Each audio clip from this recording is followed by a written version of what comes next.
Hi, this is Dennis with Second Chance Tackle, and today I'll take you through a find that I purchased over the weekend. It was a flea market find. It's a tackle box that came from a seller who was doing an estate sale clean out. And one of the tricks of looking at flea markets and the finds and the opportunities, look for something that's out of place if you're looking for a good bargain.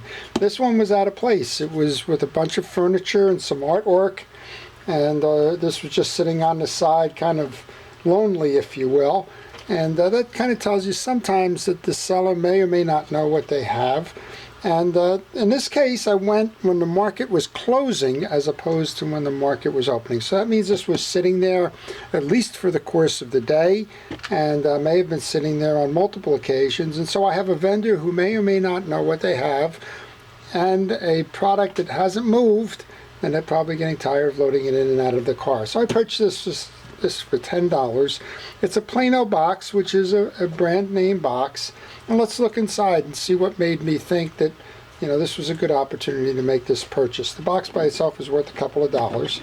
And if we open it up, shelf one has what may or may not be a collectible reel, what may lure, what may or may not be creek chub. It is a pikey by brand.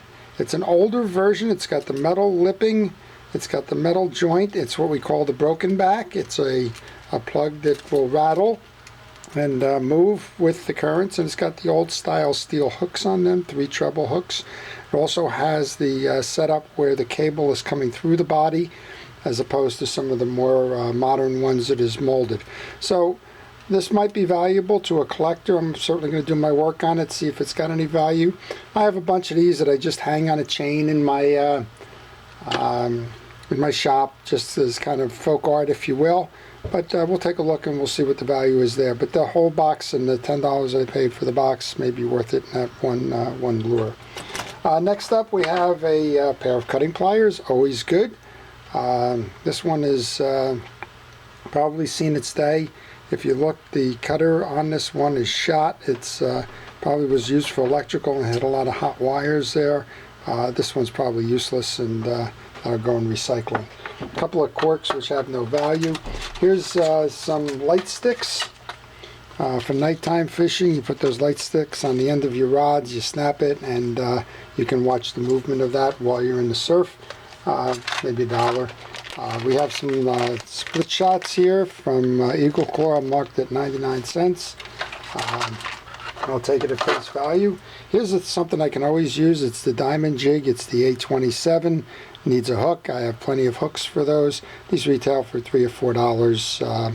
The A27 is standard for bluefish and for jigging up here in the Northeast. Well worth the price paid there.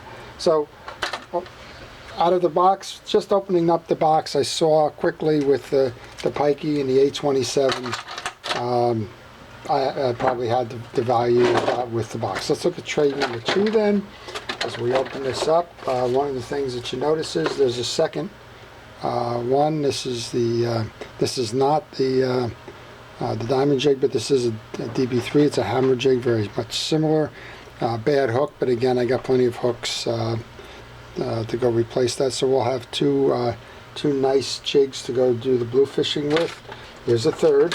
So third, a fourth, and a fifth. So at $3 a piece, I've got 5 of these. That would be $15. Here's the 827s. Here's the 47 size, and just between these, this one's hysterical. This is a treasure.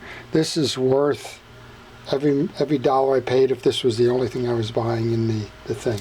And there's a reason for that, and I'll explain it in just a moment. But we have 5 of these 27s and 47s at about $3 or $4 a piece.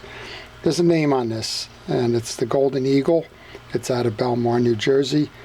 This is a boat that I fixed the fishing reels for that you've seen in some of the demonstrations. So this is just, this thing hasn't been around for at least 10 years, and this is a treasure. I'm just going to put this one aside just so I don't ever lose that one again. So that brings me back memory lane, and that's some of the joy of fishing flea markets. Okay, on to this one then. old school lead jig, looking like an eel. Bounce it off the bottom. A couple of dollars if you find somebody who wants to collect those kinds of things. Not very fishable. We have two of these. They're the Rebel plugs. These are a little bit beat up, but you know, that's okay. They'll still do their work. And these are divers. This one will be a little bit deeper than this one will be in terms of a dive, but these are great for bait fish, tossing from shore, imitating a bait fish, and you know, we can go put that into the bag and go see if we can go catch some fish with that. Here's the other one. We're on tray 3 now. Here's a Castaway. These run about $6-7. They're from South Bend. Great lure if you have the opportunity to find one, fish one. And then we got a couple of assorted sinkers in here and so on. But this is where what I made my decision on early on, and we've already found that we've doubled or tripled the value of the box. There's several reels in here, and that's always what I'm looking for in the fishing flea market. So here's the Garcia Mitchell 306. It's the midpoint reel. It's between the 302, which is the big saltwater reel, and the 300, which is the smaller, or the 308, which is the ultralight. This is the 306. I will make a video on this one to show you how to rebuild this reel. Here's a second one now that this is starting to get a little bit messy here. This is a J.A. Cokes. It's out of Bronson. This is a reel that competed with Ocean City and Penn in the 60s and 70s. Obviously, from the look of it, that's what's clogging all the box with the bad line. But take the line off, rebuild it. It's missing a screw here. That may be a little bit difficult to find, but we should be able to find one in the parts box somewhere and make this one go work again. So we'll do a video on that one as well. Here's a third. This reel isn't worth much. It's one of these what I call department stores. It's a Zebco XR11. It's a low-end reel. Not real fancy technology. This one's turning hard, but what I'll do is I'll take that apart just as a series to show you how the old reels were made in the 60s and the 70s on the low end. Here's another reel that we have. And let's just see if we can get some of this disconnected here. It's kind of tough. This is probably another thing you can look for. If you're opening up a tackle box and it's very well organized, then you know, somebody may know what they got, and in the case of this one, it's not very well organized at all. But what we have here is an older Shakespeare. It's a Shakespeare 2410. It's missing a bail, so we probably won't find the bail to that, and it's got a handle on the side, so maybe we'll find that, put that somewhere for a parts reel. On the hooks, there's a couple of packs of hooks here. Some rigs. This has got a $3 price tag on it, and it's wired leaders, so those will be useful. The hooks I don't generally keep. There's a bluefish hook. It's probably been in there a long time. It's got some rust on it. It's probably very dull. Don't manage to keep those too much. The line, you never know where the line is, so that'll, you know, how old that is, so it's always good just to toss the line. Same thing here. I get some trout bait in there that's well dried. That's not worth anything. Here's a spinner pack for bass. Spinner bait. That's worth several dollars. Again, some hooks, they'll just go to the bottom. No sense trying to even keep these and fish those. Here's some plastics, they're probably dried out. I'll toss those as well. But I think that what we're seeing already here is that the value has far exceeded the $10 I paid. A couple of treble hooks, I guess, if we wanted to go replace with that. Here's another light that we had up top there. Here's a knife, which is kind of an interesting looking knife, but it's got a lot of rust on it. Not quite sure. It doesn't feel very sharp. We'll see if maybe we can sharpen it up. Might probably be good for opening up clams and a couple more hooks and the like. So that's the net of it. So this is called Take a Chance, and some of the things we learned here was sometimes you can find deals late in a flea market as opposed to being there the first one. Sometimes you can find them because they're out of place. Again, the seller on this one was largely a seller that was interested in moving furniture and art, and this one obviously wasn't moving. It was sitting off to the side somewhere. The price was right at the end of the day because they didn't want to take it home with them. It certainly had at least $15–20 in the 27s and the 47s. It has this very special one to me with a lot of meaning, in that it's a boat that I work with today that made these things about 10 years ago. So that'll be a memory, and if nothing else in that boat would have been fine with me.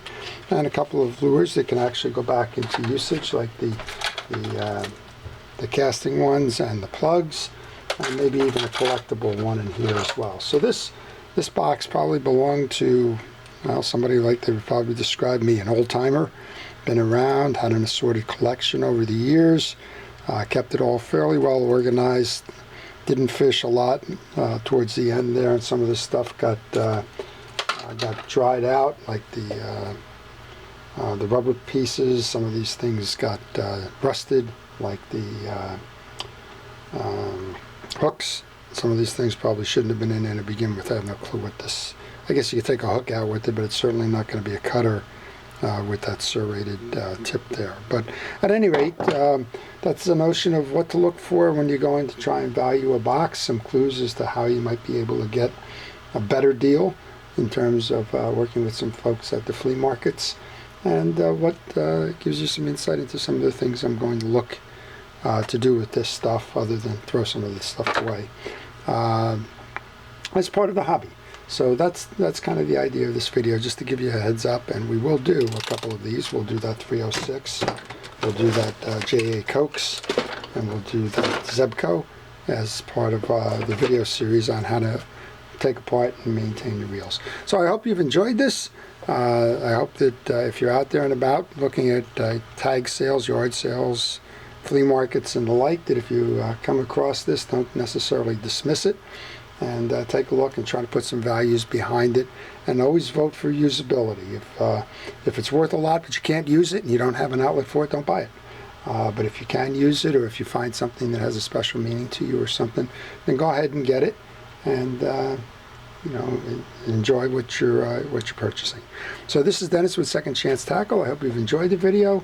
I ask you to subscribe if you've enjoyed this series, and stay tuned for more. Thank you for viewing.